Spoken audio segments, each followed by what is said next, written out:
Salvage the Bones, Chapter 12, last part. Skeeter's made a clearing in what used to be the yard, but it is now a tangle of tree branches and wood and car and wire and garbage. Our house looks like it has been painted in mud, slathered dark. It looks tilted wrong by the water. The night wind feels cool only because it is less hot than the day.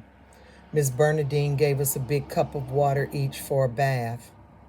A shower was wetting the rag in the water, soaping it, stripping in Big Henry's warm tile blue bathroom that smelled faintly like rotten eggs, soaping my whole body, then rinsing off with the water from the cup. It was heaven. She unwrapped and washed Daddy's hand, leaned in close and said, "It's a little red." Daddy had replied, already slurring, "We'll deal with it." Dinner was sardines and Vienna sausages, canned corn, dry ramen we ate like crackers, grape and red soda. Even after I sucked the last of the sugary hot bite of the soda down, licked the last fish oil from the sardines from my fingernails, I was still hungry. We drove up to the house and had to park the car almost on top of the trees that had been dragged out into the street and left at the side of the road near the ditch. Skeeter must have found an axe, or maybe he used his bare hands to break the wood. He sits in the middle of the downed trees, his fire big, higher than the fire we barbecued on. So big that the flames leap past the top of his head, burnishing black and gleaming like the glass I found earlier. He sits on an overturned bucket in the circle of the mud and dirt that he has made, his elbows on his knees, his eyes intent on the fire.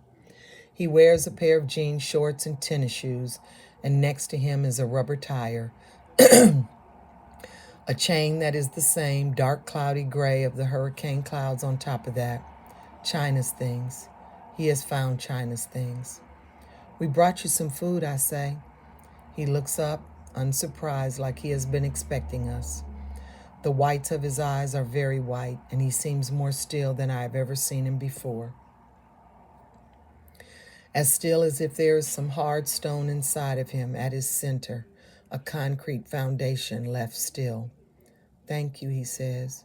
"Your shoes." Skeeter motions to another, smaller pile I had not noticed.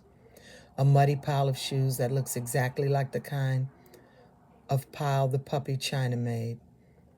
I found them. We sift through the pile. Skeeter peels open the top of one of the Vienna sausage can, unties the bag of saltines, makes a small sandwich and begins eating. He chews very slowly. Crumbs gather at the corner of his lips, and he licks them away. "You should come down with us," Randall says, jamming his foot into his shoe. Junior slides down Randall's side, a small black shadow. I throw him his shoes. Randall sits in the dirt, and Junior settles in his lap. Randall lets his chin sit on Junior's bald, sweating egghead. "We got plenty of room," Big Henry says. He inhales his cigarello and the tip lights red. "You could sleep in my room." "We're worried about you," I say, because they won't. Skeeter smiles around the food, shakes his head. He picks up the cream soda we brought him, his favorite, opens it and takes a sip. "I'm not going nowhere," he said. He eats another cracker sandwich. The meat smells rich in the dark. The crackers smell like nothing. All of it smells like it is burning because of the smoky fire, which is unbearably hot. I sit next to Skeeter, but scoot backward to feel leaves still green and fat on the fallen trees tickle my back. "She's somewhere out there. She's coming back." "You didn't see St. Catherine," Randall says. "Looked like somebody dropped a bomb. Looked like war." "Boise ain't St. Catherine." Skeeter frowns for a moment. A dark line like a slash between his eyes, his lips, and nose, like a puzzle with the pieces fit together wrong. And then his face is smooth and polished again. "She can swim." You can come back up here during the day, Big Henry suggests. No, if she come back, Skeet ain't, Skeet, if she come back, Skeet, ain't like she gonna leave again, I say. Ain't no if. Skeeter rubs his head from his neck to the crown like his skin is a t-shirt he could pull off and over his skull, like he could pull who he is off and become something else, like he could shed his human shape in the dark, be hatched a great gleaming pit, black to China's white, run off into what is left of the woods, follow the line of the creek, and find China sniffing at a bowl in an oak tree filled with quivering squirrels, or sniffing at the earth, at the rabbits between the waters. Not if, when. When he looks back at me, he is still again and seared to the rock. She's gonna come back to me, he says. Watch. We will sit with him here in this strange inset, silent, dark.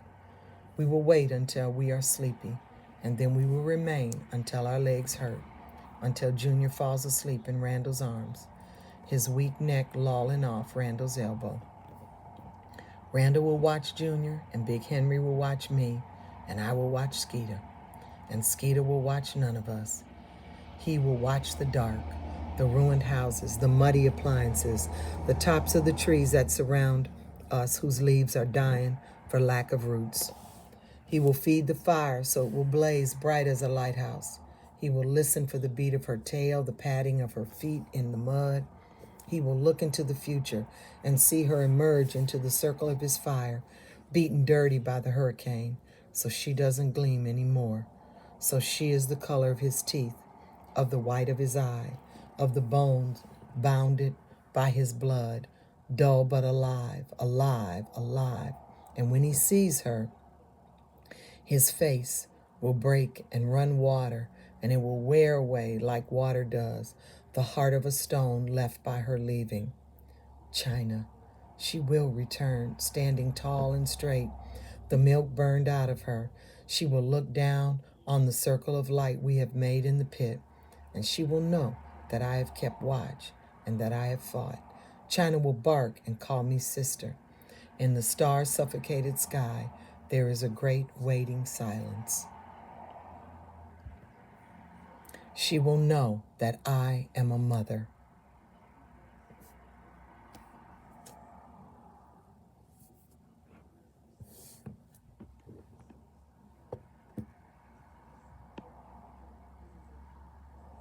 The end.